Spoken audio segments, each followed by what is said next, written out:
สวัสดีสบายดีทุกคนยินดีต้อนรับเข้าสู่ช่องบ่าวนาออนทัวร์เด้อคลิปนี้ก็จะมาถ่ายรีวิวการเตรียมงานวัดของวัดบ้านนาหนองผำไต้นะทุกคนนี่เป็นงานของบุญผาป่ามาจากนครหลวงเวียงจันทร์เด้อทุกคนนะนี่เป็นบรรยากาศทางเขาวัดบ้านนาบ้านนาหนองผำนะทุกคนนะวัดป่านะตรงไปข้างหน้าก็ไปเมืองสระบุรีเด้อทุกคนนะเป็นบรรยากาศทางเขาวัดครับขอเชิญชวนพ่อแม่พี่น้องทุกคนที่เขารับชมคลิปบ่าวนาออนทัวร์เด้อนี่ก็คือเป็นบรรยากาศของวัดบ้านนาหนองผำมาเดินทางตรงไปกับไปทางแก่งกอกนะทุกคนนะถ้ารถวิ่งมากก็จะวิ่งมาถึงนี้เนาะเขามาถึงบ้านนาหนองผำเขานะทุกคนเนาะก็จะขึ้นเนินลงเนินมานี่เนาะแล้วมันนี่ตรงไปนะตรงไปก็จะมีธงศาสตร์ตรงทางเขาวัดประมาณ300 เมตรนะทุกคนนะจะมีกองกฐินเป็นบรรยากาศบ้านนาหนองผำเขาสวัสดีสบายดีพ่อแม่พี่น้องที่จะพูดทุกคนเด้อยินดีต้อนรับเข้าสู่ช่องบ่าวนาออนทัวร์เนาะคลิปนี้ก็จะมารีวิวการเตรียมงานต้อนรับงานบุญผาป่าจากนครหลวงเวียงจันทร์นะทุกคนเนาะอยู่ที่บ้านนาหนองผำเมืองสระบุรีแขวงสะวรรณเขตเด้อคลิปนี้บ่าวนาก็จะมารีวิวหรือว่าถ่ายวิธีการเตรียมงานของหมู่บ้านนาหนองผำเฮาเนาะจะต้อนรับแขกที่มาแขกไปไทยมาเที่ยวงานบ้านนาหนองผำเฮาเนาะทุกคนเนาะโอเคเดี๋ยวจะถ่ายคลิปไปนำแล้วก็บอกไปนำเลยทุกคนแนะนำพี่น้องทุกคนไปนำเด้อเดี๋ยวเราไปชมคลิปกันยาวๆเลยนะทุกคนเนาะเป็นบรรยากาศนี่นะทุกคนนี่ก็คือเป็นบรรยากาศในวัดของวัดบ้านนาหนองผำเฮาเด้อทุกคนเนี่ย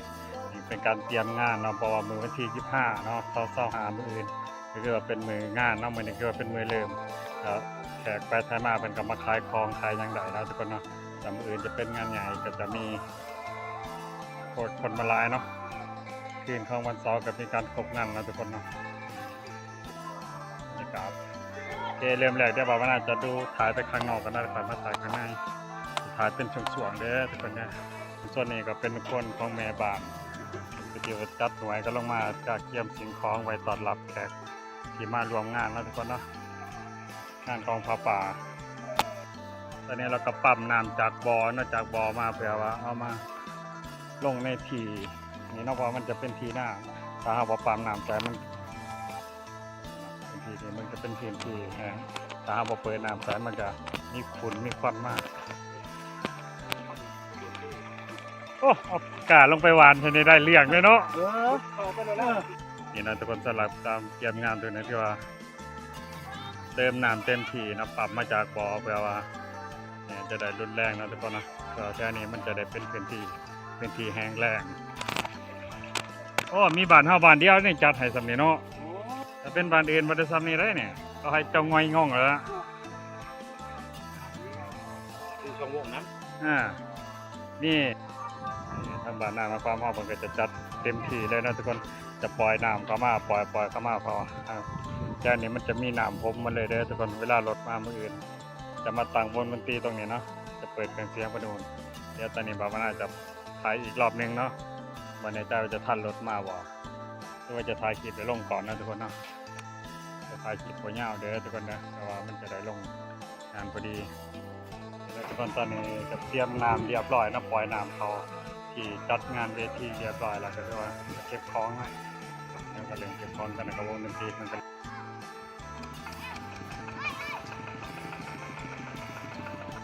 วันนี้กันลูกค้าขายไม่ขาดตาค้าก็ยังบ่ทันได้ลงมาเด้อทุกคนนะส่วนนี้ก็เป็นโรงมุมบุญธรรมนะจะมาตั้งไว้ที่อยู่ตรงนี้เนาะส่วนอีกวงหนึ่งมันจะตั้งอยู่ข้างนอกเนาะส่วนนี้จะเป็นแบบลำวงธรรมดาเนาะส่วนนั้นจะเป็นแบบของวัยรุ่น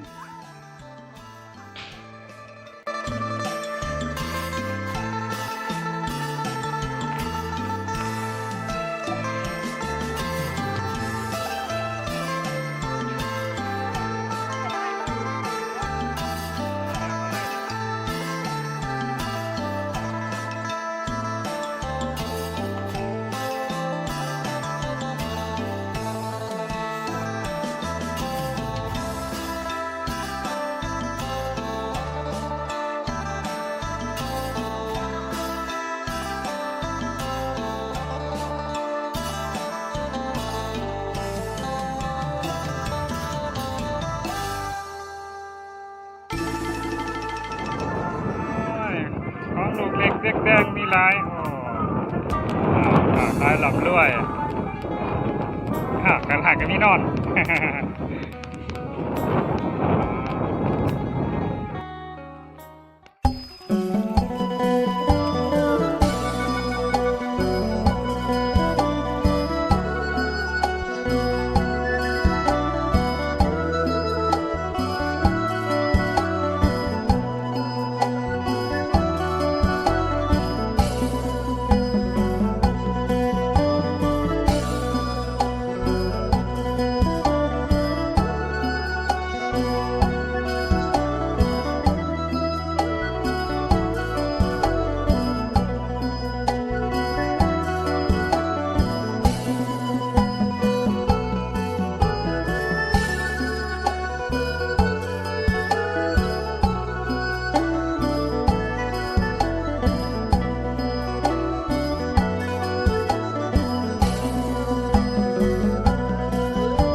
สาธุสาธุขอบูชาสาธุขอวันทาบูชาลูกระลึกบุญพระคุณทั้งปวงย่อยอเหนือหัวบูชากายวาจาจิตใจลูกขอน้อม เกณฑ์ในคนเดียวจะพาขึ้นไปชมด่านบนเด้อชวนแต่ในปกติผาติดผาทิวยังทงทิวเนาะประเด็นว่ามันจะไปทางนี้เนาะว่าเป็นบันไดทางขึ้นเนาะทางนี้จะเป็นวัดที่ใหญ่เนาะ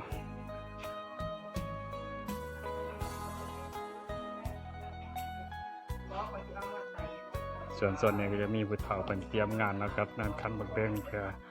ไว้ทำพิธีในงานเด้อทุกคนนะอันนี้เรามานั่งกับพากันมาชม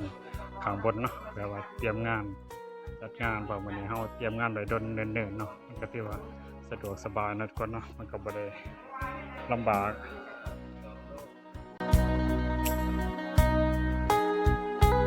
งานไม่ดีไม่ได้ต่อ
เคนะทุกคนสำหรับนี่เป็นครูอาจารย์ของโรงเรียนประถมมัธยมของโรงเรียนบ้านนาหนองพามเอานะเพิ่นก็ได้ระดมของนักเรียนระดมนักเรียนนักศึกษาบ้านนามาทำความสะอาดเก็บกวาดใบใหม่เนาะทุกคนเนาะก็เรียกว่าช่วยทำความสะอาดจะได้คลิปนี้จะถ่ายแบบใกล้ๆหน่อยเด้อเพราะว่าน้องๆเพิ่นอายกล้องเนาะก็เลยว่าสิบ่ได้ถ่ายไกลเด้อทุกคนนะ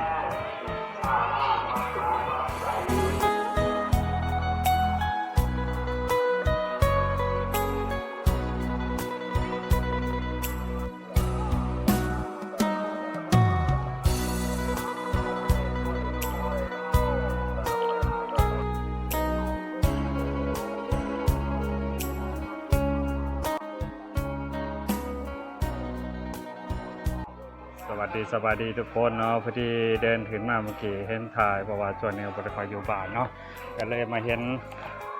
ไม้ที่ย่าเพิ่นประกาศเมื่อตะกี้เนาะก็เป็นแบรนด์ของตัวนี้เนาะทุกคนเนาะแต่บ่ได้อ่านชื่อเนาะเพราะว่าบ่แม่นไม้โดยตรงเด้อแต่ว่าเวลาเพิ่นประกาศทางวัดก็จะเป็นแบบนี้เนาะทุกคนเนาะก็จะเป็นแบบโทรศัพท์เฮาเพิ่นต่อสายเอาเนาะนี่พ่อแม่พี่น้องทุกคนเนาะเวลาเบิ่งคลิปอยากถวายเป็นไม้แบบประกาศทางโทรโขงหยังก็ชื่อเสียงให้จังได๋โด่งดังก็บริจาคมาได้เด้อทุกคนนะนี่ครับบังเอิญเนี่ยก็บ่ได้ค่อยอยู่บ้านเนาะเฮ็ดงานกรุงเทพพอขึ้นมาก็เลยเห็นย่าเพิ่นใส่เป็นแบบนี้เนาะเป็นโทรศัพท์ตั้งโตะเนาะมันก็ต่อเอาแบบนี้เนาะทุกคนเนาะก็ต่อขาดก็ถือว่าถ้ามีพี่น้องท่านใดมีใจศรัทธาเนาะบริจาคทำเป็นไม้มาบริจาคไม้มาทางวัดก็ถือว่ายินเห็นดีด้วยเด้อทุกคนได้เห็นดีนำเนาะไม่ประกับประกาศรอเป็นสีเนาะพอเสือไม่เนาะโอเคเนาะก็สิประมาณนี้เนาะติดต่อมาทางวัดได้เด้อถ้าผู้ใดจะบริจาคไม่เนาะเพื่อจังสิได้ใส่สะดวกสบายจังสิได้ปลอดภัยเนาะว่าในซ้ายมันก็ขาดเพียงมันจะเป็นสายไม้แต่มันก็รุนแรงเด้อทุกคนเด้อสำหรับผู้ที่มาใส่แบบผู้สูงอายุเนาะก็ประมาณนี้นี่เนาะทุกคนพอว่ามาเห็นในหญ้าเป็นใส่ไม้ประกาศโทรโขงทางวัดเป็นก็ใส่เป็นโทรศัพท์ไปดีเด้อทุกคนเด้อแต่แล้วบ่ว่าคือเราเป็นใส่เป็นไม้เนาะเกญาติโยมท่านใดที่ว่ามีใจศรัทธาอยากบริจาคหรือว่าซื้อไม้มาโมบุญส่วนบุญกฐินนี่ก็ซื้อมาได้เด้อทุกคนเด้อเดี๋ยวจะลองซูมมันถ่ายมันใกล้ๆนะทุกคนเนาะสิ่งที่เป็นว่านั่นสิ่งที่เป็นว่านั่นย่าปกติจะใส่แบบเป็นโทรศัพท์ตั้งโต๊ะของโทรศัพท์เนาะแต่ก็บ่ได้ซื้อขายเพิ่นเด้อทุกคนเด้อปกติจะใส่โทรศัพท์ตั้งโต๊ะที่ว่าเวลาเว้าเป็นไม้เนาะก็จะมีการตัดต่อสายมาใส่เนาะสวัสดีทุกคนยินดีต้อนรับเข้าสู่ช่องบาบานาออนทัวร์เด้อสวัสดีพ่อแม่พี่น้องสวัสดีทุกคนยินดีต้อนรับเข้าสู่ช่องบาบานาออนทัวร์เนาะสำหรับคลิปนี้ที่บาบานาถ่ายรีวิววัดเตรียมงานก็ได้จบคลิปลงเพียงเท่านี้เด้อทุกคนเด้อนี่คือว่าเป็นบรรยากาศในโดยรวมวัดบาดาลนพามเฮาเนาะทุกคนเนาะก็มาถ่ายคลิปรีวิวแบบวาดเฮาเนาะมื้ออื่นงานเต็มที่เนาะ